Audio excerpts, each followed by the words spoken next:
everybody. We are here at the Anaheim Convention Center for WonderCon 2018 prep. Yep, it's another one of our visual guides. It's that time of year again. Means San Diego Comic-Con can't be too far off, as we're going to give you some of the tips here for WonderCon this year and getting us ready for what should be a fantastic weekend. We love this show, so let's go ahead and start talking about some of the new things for the show and just some old tips, new tips, all sorts of fun things. Okay, so first off, just a disclaimer. As we are recording this, we are giving you the latest and greatest from what's been reported by Comic-Con International. That said, there's still a couple weeks here until the show kicks off, or really almost about 2 weeks as we're recording this. So, things will be happening as they come along, and just make sure to keep an eye on sdccblog.com, comiccon.org. Obviously, we'll be tweeting things. There'll be all sorts of information out there. So first up, though, if you've not gotten your tickets already, tickets are selling out quick. As of this recording, Saturday badges are gone. If you did order your tickets before February 20th, the badge will have been mailed to you. Hopefully you already have that in hand, but if after that, you're going to need to pick it up. So Hall D will be your spot for registration there. Now remember, the new thing for San Diego Comic-Con, WonderCon has been the tap-in, tap-out system with the RFID badges. So you will need to plan around that in terms of processing to get in and all of that. They create kind of a barrier around the convention center if you're looking for cosplay photo shoots and things like that. Everybody's going to need a badge to get right there in front of the fountains and get inside the convention center at all there. But if you're showing up and need to pick up your badge again Thursday at noon of the con, you can head over to Hall D and pick that up. Also this year, there's going to be 3 locations for costume weapon inspection. So if you're a cosplayer bringing any weapons, plan around that. Also make sure to head over to comiccon.org to read all of the rules as you prepare your cosplay for WonderCon or out to San Diego Comic-Con. But the 3 locations this year, one's going to be at the Grand Plaza right outside. Then you've got inside lobby B/C inside the convention center, and then the new North building. We'll be talking more about that North building in a little bit, but there'll also be a cosplay check in there for those weapons to get tagged and everything.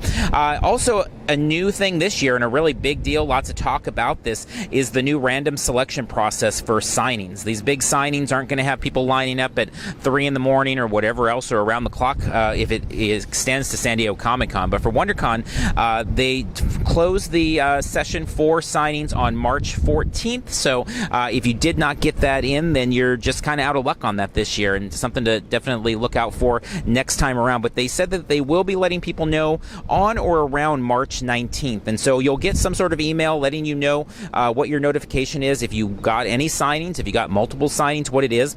And then it says you'll be needing to check in at Hall D also with your ID and confirmation. So you're going to need printed confirmation is what they're saying right now. Again, watch that email. I mean, obviously this is all a work in progress right now as we are following the story, but very interested on how that works. I know we've entered into a few signings and are excited to see if we win anything. So could take something that maybe we weren't going to go to before. Maybe we weren't going to be willing to put all that time in, and now see what happens with that. So definitely it's a cool story to follow along, but Hall D is going to be your check-in spot for those signings. Now let's talk a little bit about the surrounding hotels. And with the hotels, they service some good resources. We're going to talk more about kind of what happens over on Catella, Disneyland Resort, all of that. But just immediately, you've got the Marriott, you've got the Hilton. They have lots of offerings there. Obviously, you're going to be paying a little bit more in terms of hotel pricing if we're talking about restaurants or the souvenir shop, waters and things like that. But they are resources, and there's something that can help when the convention center is so packed. We like to go over to Submarina over at the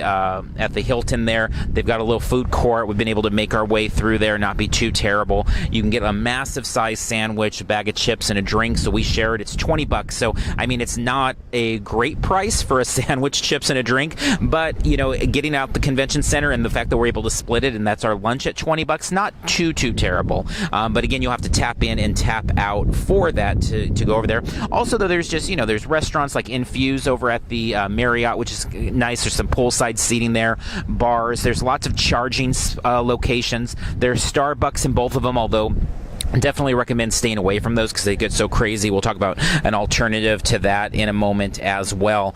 Last thing on this side, just talking about kind of the hotels and parking and all of that. WonderCon is one of those shows of a handful where we do really make an effort to try and stay right at the convention center if at all possible. We find that it has a lot of rewards being close. And I mean, it would be ideal to do it for every convention, but to this day, we've never stayed in the gas lamp for San Diego Comic-Con just because the prices are so absorbent there. But here it's doable. There's a lot of things within walking distance that work, and so there are still hotels available within walking distance as of the recording of this. So something to think about if you are on the fence about staying one night or 2 nights or anything like that. The biggest reason is because parking historically is really bad here. You've got the Disneyland Resort with all of its craziness going on right next door. It just makes the convention center a really tough place to park. As of this recording, there's been no announcement. The website currently says more to be announced on WonderCon 2018 parking, so we'll see what it says there. But also, just for the convention center itself, it says that there's 4 different plans that they have for parking, accessibility, and prices and all that, and that the convention organizers will announce that. So we don't know as of this moment, but we do know that Toy Story is a parking option, and obviously Mickey and Friends parking structure over at the Disneyland Resort as well. Toy Story is right across the way, the street. They're not too far of a walk, and that can be a good alternative to get you a little way out. If you are going to be driving in, though, just make sure to get in early. Also remember, Ubering or lifting in can also be an option if you're going to park down the way or something like that. But just regardless, you know that there's going to be massive traffic jams as the show gets around 9, 10, 11 o'clock and throughout the day, all 3 days of the convention, we would imagine. As we mentioned before, you are going to be tapping in, tapping out. There will be a centralized location for that, so plan around that. But once you make your way in and actually get to the floor, the exhibit hall is made up of halls A, B, and C. So that's really where everything takes place. Now, if we look at kind of what breaks down in terms of, the offerings on the floor itself, one thing about WonderCon is it's not really known for having any major exclusives. There's definitely exclusives there, and we'll talk about some favorites and some booths to particularly watch, and so all sorts of fun stuff. It's a really fun shopping convention, but there isn't, the Funko booth that everybody's trying to murder each other to get to, or the Hasbro booth, or things like that. So your Hall C is going to be mostly games, artist alley, signing area.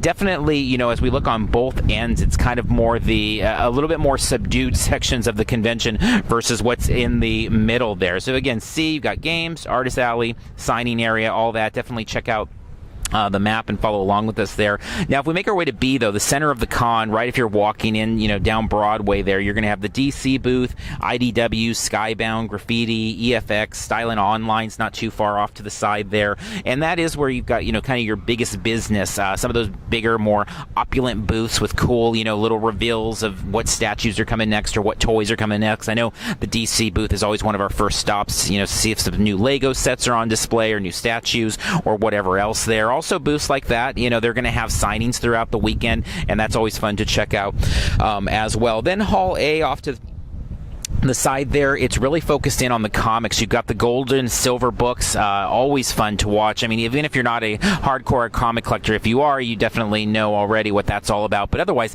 definitely make your way over there and check some things out. You just saw Black Panther and you want to see the first appearance of Killmonger or Black Panther and things like that. It's awesome to just go over there and see some of these books that have, written the history that we watch in the movie theaters these days. Also over there, you got Small Press, which always has, along with Artist Alley on the opposite side of the convention center, all sorts of really unique offerings from all sorts of different creators from really across the country, across the globe, all sorts of fun stuff there. Now, with the changes to, these exclusive signings, it definitely changes things from, everybody crushing to the DC booth to get Jim Lee or Scott Snyder wristbands. Now they're going to be part of that lottery system, but there's still going to be a lot of other smaller scale signings. Really suggest following along if you're into, the comic scene artists, find their Twitter accounts if you're not already following them, and pay attention to what they have going on, because they will, let you know where they're going to be at and what they're going to be signing. And you can even extend that sometimes to actors, especially from some of the smaller TV shows and things like that.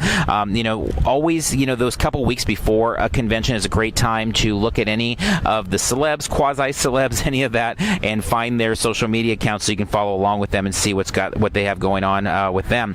Also, now, in terms of shopping, some things, our basic philosophy on this convention is that there doesn't seem to be a ton of sales, and things are, in general, a tad bit pricier. It's not the cheapest convention. When you look at, when we cover 50-some conventions in a year, we're going to a ton of these like one-room, church conventions and all sorts of random things. And a lot of times those are going to have cheaper, comic bins or cheaper toys or T-shirts or stuff, just because they're paying like nothing for their booth space. But WonderCon is a big-time national convention that people are flying in from all over the place, and as a result, booths are going to be a little more expensive. So you're not going to probably find a lot of quarter bins for comics. You're going to see things. It's going to be more about the wall books or, $5 bins, things like that.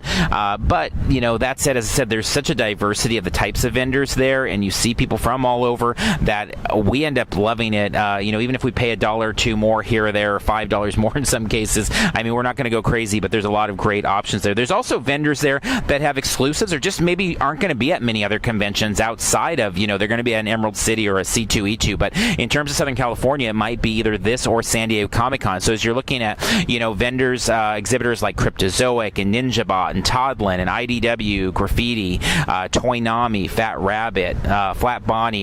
These are not vendors that we see at every con that we cover. We only see them at a couple cons a year, and we got to make sure if we want to get something from them and to support them there. So definitely check them out. Also, as I said, several of those vendors also have exclusives or they have reveals. WonderCon's a special show, so they might have some of those, or they do have some of those things planned. So, for Graffiti, for example, is going to have exclusive variant covers for the convention for Batman 43 and Mr. Miracle and a couple other things there. So definitely something to check out. You can head over to Comic-Con, to the WonderCon website, and be able to see exclusives that are announced there for their official show exclusives. And that also includes obviously what CCI itself has. They've got the Tiki coming back. They've got some t-shirts, hat, all sorts of fun things there as well. So with that said, let's go ahead and segue over and talk a little bit about programming and talk a little bit more about what's going on with this new North building. All right, so when we're talking programming, hands down, WonderCon offers some of our favorite programming of the entire year. I know for those San Diego Comic-Con diehards, that would seem maybe crazy to some, but the thing about WonderCon is just the panels that they offer, the screenings, things like that.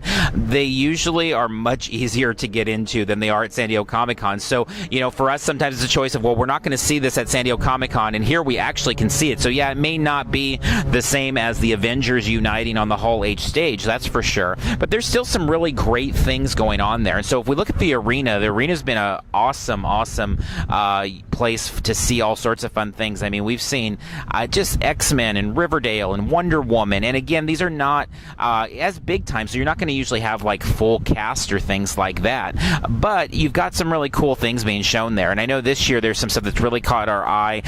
Ready Player One is going to be is part of the programming schedule. Teen Titans Go, Marvel's Cloak and Dagger, Black Lightning, Agents of S.H.I.E.L.D., The 100, the list goes on. And then a favorite for us for WonderCon, since 2006, WB, their DC Animated, has made a real ritual, tradition of showing stuff off here. And so this year, Suicide Squad Hell to Pay is going to be kind of their after-hours treat, and we've loved that every year that we've attended WonderCon. We've checked that out because it's just been a really fun way to close out a convention day and relax and see a movie, have the talent come out, talk a little bit about it, and just a really great tradition that WonderCon has offered for so many years here. Now that said, one of the things that's maybe most exciting, despite some of these big time things that are going to be on the or in the arena, is looking across the way at the North Building. So again, the North Building, we've been waiting, it feels like forever, for this thing to get done, but it's done. It's in use. We've been out here, checking things out, and the convention center they've been utilizing it for a little while here. So you do have the big walkway up above. I would imagine that they'll have entry points on the first floor as well, but you've also got, if you go up straight from the main hall of the convention center, you can cross on the bridge there. But they've made a really big deal that that's going to be two of their largest programming rooms.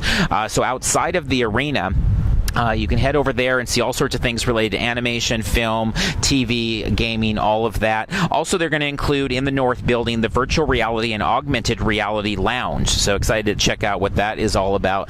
But, the thing about the North Building and adding those two extra giant rooms, that's been something that, every con that we've attended here, whether it is WonderCon, Star Wars Celebration, D23 Expo, it's always been really clear that outside the arena, when they're not using the arena, the rooms just aren't quite big enough for the types of pop culture phenomena status that these shows bring in terms of crowds. And so really excited to see what these things look like and how they have them all set up for WonderCon. So should be good stuff there. Last thing just about programming, obviously you want to head over and really look closely at all the program offerings. SDCCblog.com, the unofficial San Diego Comic-Con blog, has a whole article on programming. and something to check out there. But do remember that there is no clearing of rooms at these CCI conventions, so people will camp out sometimes, so you got to plan accordingly in terms of getting there early sometimes. And also, we just make this note, whenever you have a big time show like this with all sorts of things going on, lots of programming notes and stuff, always try to ask at least 3 people a question if you have it. And the reason being is just at a convention this size, there's going to be so many people directing traffic, there's going to be so much telephone games sometimes going on with volunteers and stuff. Is CCI always has, I mean, really some of the best volunteers we come across on the convention circuit. But that said, it's really overwhelming to throw together these events for just a couple days' time. And so it's always good to check and double check and maybe check one more time any sort of questions that you have if you're unclear about things. So with that being said, let's go ahead and make our way out to Catella and talk a little bit about the surrounding area. All right, so we've made our way out here to Catella because one of the great things about the Anaheim Convention Center is its proximity to the Disneyland Resort, which brings with it a lot of options, whether it be hotel, convenience stores, coffee shops, etc., inside and outside the resort. So first off, over here down in the corner, we do have CVS, and CVS is a nice stop. There's all sorts of fruits, vegetables, obviously food, water, of all sorts of things there.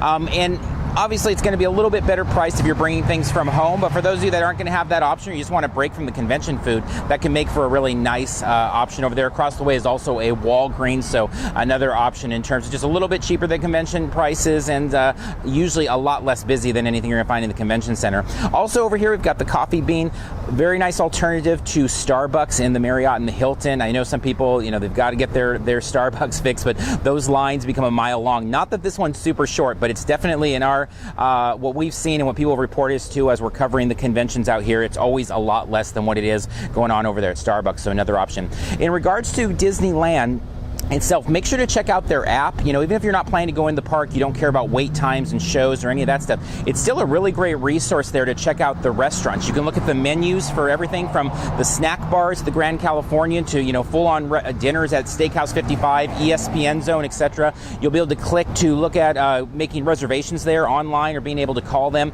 Really nice resource. Also, there's the shopping over there. You can check it all out on the app. One thing to be aware, security can be a bear over there, especially on a busy weekend like WonderCon will be, so plan accordingly. They are going to check your bags. No selfie sticks allowed. Anything that you can't go in the parks with, they're going to be checking for those things, so make sure to allocate yourself some time there. So with that said, we're going to be wrapping up here our 2018 WonderCon visual guide. We hope you enjoyed it. Make sure to follow along with us during the convention. We'll have all sorts of prize drops, lots of information from the floor. Also, stccblog.com, all sorts of resources there. Also, that Twitter account's going to be very active throughout the weekend. So we'll have fun. See you at WonderCon 2018. Until next time, we'll see you in line somewhere.